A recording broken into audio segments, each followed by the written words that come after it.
guys, welcome back to my channel. In today's video, I'm going to show you how to crochet a cute keychain to hold your chapstick. These are also perfect for holding things like essential oil rollers like I have here, or a pair of nail clippers, your favorite lipstick, a lighter, a couple band-aids with a tube of Neosporin, all kinds of possibilities. We are going to be using number 2 yarn. This is a jeans yarn by my friend Not One Yarn over on Etsy. This is the color 82. This is the color 83. I will be making today's video with the color 83, and I will link these exact colors in the description below. You will also need a keychain finding. I got this off of Amazon. I like the color that it is, linked below.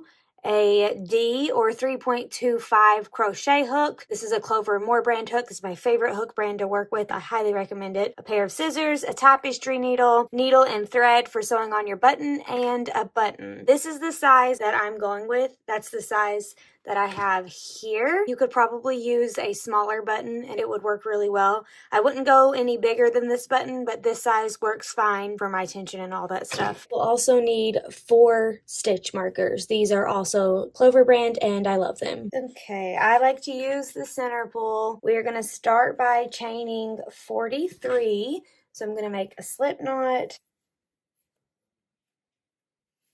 And then I'm going to chain 43. 43. Now we are going to skip the chain closest to our hook and place our first single crochet in the back bump of the next stitch.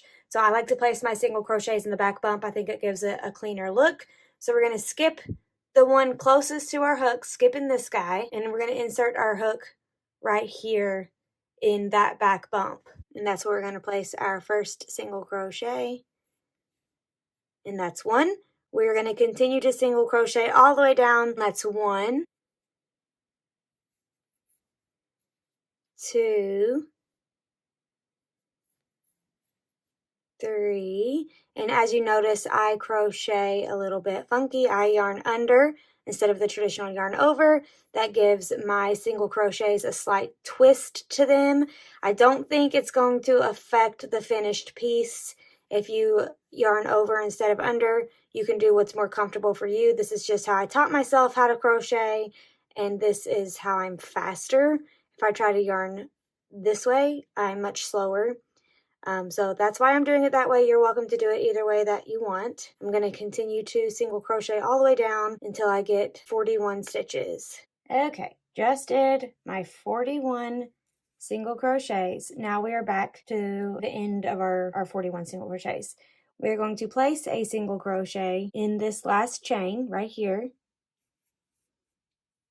Just like that. Now we're going to loosely chain 4. If my tone sounds frustrated, this is because I already tried to do this and it was giving me bad fits. So I'm restarting loosely-ish. Like you don't want it to be messy, but chain 4. 1, 2, 3, 4. Now I'm going to grab 4 stitch markers because this is giving me fits on the next row. So grab 4 stitch markers and we are going to mark each of our 4 chains. So under the 2 loops, but over the back bump, just like this. Under the 2 loops, over the back bump. I'm going to place a stitch marker. Go ahead and do this. You will thank me later. It is very annoying to try to find these specific little chains, and they keep trying to squish together and get all lost. Those 4, and then we are going to single crochet back in to the same spot that our first single crochet was in, like single crochet chain 4, single crochet back into that same spot. That is 6 total stitches in that last little spot. Okay, and then we're going to single crochet 41 back down our chain. So this is the top of our stitches, the front of our chain, where we've looped around, and now we're going to crochet back down the chain for, again, a total of 41 single crochets. 1, 2, 3, 39, 40, and 41. Perfect. Now we're going to chain 1 and turn our work. These are the back of our first row of stitches. But let's take a look down here at our little situation. Get your tail out of the way so you can see what you're doing. There we go. That's where we're going to know to place our stitches here in a minute. Now we are going to single crochet 41 back down to our loopy parts, to our stitch markers. 2, 3, 4, 40, and 41. Okay, now we're going to increase in the next 6 spaces. So remember we did single crochet, chain 4, single crochet. That is 6 stitches. So we're going to put 2 single crochets together right here in the first stitch. And that was a single crochet. 1, 2, they're both in the same spot. That's an increase. Then we're going to do that in the next 4 spaces, which are chain spaces. The stitch markers are going to help us. We're going to insert our hook right where the stitch marker is, and you can use it to kind of like pull the yarn apart so you can get in there really good. This is the hardest part of the entire pattern. Okay, I'm in there with the stitch marker. I'm going to single crochet 2 times. 1, and then back in that same hole for 2. Okay, and then we can remove that stitch marker. Next up is pink. We're going to do 2 single crochets in this pink stitch marker's spot. Also, I'm shaking because of my coffee this morning. I promise if you can get past these 4 stitches, the rest of it is easy peasy, lemon squeezy. Okay, there we go. And it's probably just me. You're probably like, Ashley, why are you having so much hard time with this? It's so easy. Get it together. I'm trying. 1 and another one to make 2. Okay, remove my stitch marker onto the blue one. So we have done 3 sets of increases, 2 more stitch markers increases, and then 1 more single crochet increase for a total of 6 increases for a total of 12 stitches. Yay, math. So I'm just going to maneuver this, kind of make some space here. Okay. Aha! Look at that. Getting better already. Just takes a little bit of practice and some patience. Okay, that was 1. Insert again for my second single crochet. Then I can remove my stitch marker. Then 1 more chain and then a regular stitch and we're good to go. So I'm just going to kind of yank this around. Make plenty of room for my hook to go. I'm going to go ahead and take the stitch marker out since I can clearly see where it needs to be. I can see it. I'm not going to lose it. And maybe that'll make it easier to go into. There we go. Perfect. Increase right there. 1, 2, and then we are going to increase in the last single crochet that was in that 6 stitches here. Again, 6 increases for 12 stitches. 1, 2. Okay, that's what we got. Phew, hardest part is done. Now we're going to single crochet 41 all the way back down to finish out the row. 38, 39, 40, and 41. Chain 1 and turn our work. All right, that is the end of row 2. What we have now for row 3, we are going to add our bobble stitch row. This is the fun row, but it takes a little bit longer than the other rows because of the bobble stitches. So we're going to single crochet here in the first stitch right here. Then we're going to bobble in the next stitch. So to do this, we're going to yarn over, insert our hook into the stitch, grab our yarn, pull up a loop, yarn over, pull through 2. We're going to do that 3 more times, giving us a total of 4 of these little guys in our stitch. So yarn over, insert your hook into the same stitch, grab your yarn, pull up a loop, yarn over, pull through 2. That's 2. 2 more times. 3, and last one. Pull through 2, that's 4. Now we are going to pull through all 1, 2, 3, 4, 5 stitches on our hook to finish out the bobble stitch. Then I like to give mine a little tug here. And then we're going to single crochet directly into this next stitch. So don't chain or anything. We're just going to go right into the next stitch and place our single crochet. And this is where, if you give it a little tug, it will help your bobble pop a little bit more. Single crochet. We're going to repeat that all the way around. Single bobble, single bobble, single bobble, all the way around. And then once we get to this other side, we are going to end with single crochet, single crochet because I do not like putting a bobble stitch on the last stitch. I think it's messy, so I just put 2 single crochets. It will be uneven from the other side because we have an even number of stitches. It's what I do on all of my patterns. It works out just fine. It doesn't look bad or wonky. Can't even tell. You can tell if you're looking for it, but if you're not looking for it, it just looks like a cute textured little thing. I'm going to continue to bobble single crochet all the way around. 2, 3, 4, and then pull through all of those loops, and then single crochet, give it a tug, just like that. Put on your favorite TV show or music or audiobook, and then we will come back after we get to near the end of the row and get ready for our last row, which is going to be row 4. Also, this is what it's looking like. The bobbles pop out on the right side. That is intentional. This is the wrong side. This is the right side. We want our bobbles popping out on the right side. They pop out on the back of your work, and that becomes the right side of the row. So do that all the way around, and we'll be right back. Okay, I'm coming up to the end here. Just a few more stitches left.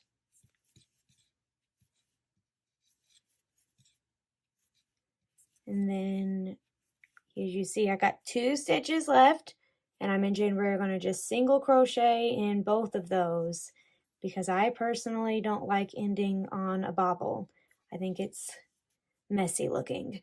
Chain 1 and turn our work. And I want to point out that yes, my work is twisty right now. That's just from the nature of the stitches, but it's fine. It's going to straighten out once we assemble it. And you could also block it if it bothers you that much, but it's really not necessary. We have one more row, and then we are going to assemble our strip here into our little case. So for row 4, we're going to single crochet 41. 1, 2, 39, 40, 41. Now we've reached the end of our shape here where the curve is, and we're going to put some more increases this time just to help it curve nicely. We just did 41. Now we're going to single crochet in the next stitch, increase in the next stitch, single crochet, increase, single crochet, increase. We're going to do that for a total of 6 times, giving us 18 stitches. So we're going to single crochet in the first stitch, then increase in the next stitch. That is our first repeat. That's 1. We're going to do it again. Single crochet in the next stitch, increase in the next stitch. 1, 2, that's 2. Second repeat. Single crochet in the next stitch, increase in the next stitch. That's 3. Single crochet in the next stitch, increase in the next stitch. That's 4. Single crochet, increase. That's 5. And then we have one more. Single crochet, increase, increase, and that's 6. Just to get us really smoothly around this curved end here. Now we're going to single crochet 41, back down the other side of our work, and then we're going to start assembly, but don't cut your yarn yet. So single crochet 41, back down, 39, 40, 41. Okay, and I'm going to grab my tape measure. This guy is about 9 1/4. About 1.5 inches wide. Now we are going to fold the bottom up, slip stitch the sides together, and then add our button. That's the order of which things are going to go. So starting from this last stitch that we just did, I'm going to count up 38. 1, 2, 3, 4, 5, 6, 7, 8, 9, 10, 11, 12, 13, 14, 15, 16, 17, 18, 19, 20, 21, 22, 23, 24, 25, 26, 27, 28, 29, 30, 31, 32, 33, 34, 35, 36, 37, 38. Place a stitch marker. We're going to do the same thing on the other side. Count up 38. And that is where we're going to line up our stitches. So we're going to go like this. Fold them over. Right side's facing out. I tried it the other way and it looked awful. We counted up 38 stitches, so we're going to have 19 stitches on this side of our work and 19 stitches on this side of our work because 19 times 2 is 38. We're going to insert our hook into our working yarn. And then we're going to kind of turn our work because we're going to be single crocheting this way. We're going to start by putting our hook into the stitch with the stitch marker, just like that, and then into the last stitch that corresponds. So 19 and 19, these two stitches are partners. They line up together, and that's where we're going to place our first slip stitch. To do a slip stitch, you just insert your work, grab your yarn. I go under, you might go over, it doesn't matter. And then pull through both stitches and the loop on your hook, and that's 1. We're going to do that for 19 times. So insert into the next stitch, and then the corresponding stitch across from it, make a slip stitch. That's 2. Going to do this all the way down, attaching all of these stitches, 3, until we have 19 total slip stitches, 4, 18, and then the last 2 stitches down there at the very bottom is where we put our 19th slip stitch. Then you can go ahead and cut your yarn, boop, and pull through the loop on your hook and tie off, okay? So the first side is complete. Now we are going to do the same thing to the other side, but we have to rejoin our yarn. Okay, so this time we are going to go from the bottom up because we want the same part of the slip stitch to show on both sides. So if we went from top down, this side of the slip stitch would be what would be on the front and this side would be on the back. We want them to be the same. So we need to be facing the back of our work when we crochet. So I'm going to turn it over and insert my hook down here. So just make sure your stitches line up 19 and 19. And it's going to be these 2, this one and this one. So grab some more yarn. We're just going to pull through and chain 1. Now that yarn is joined, and we're going to slip stitch back in that same spot. That's 1. Going to do that all the way down. That's 2, 18, and 19 being these last stitches here. Excellent. Slip stitch, and then you can cut your yarn and tie off. Okay, and we can remove our stitch markers. Now we need to add our button. So to find out where the button goes, I just like to lay down my top there to where it's not like folded over, right? It's just laying down very nicely over this lip here.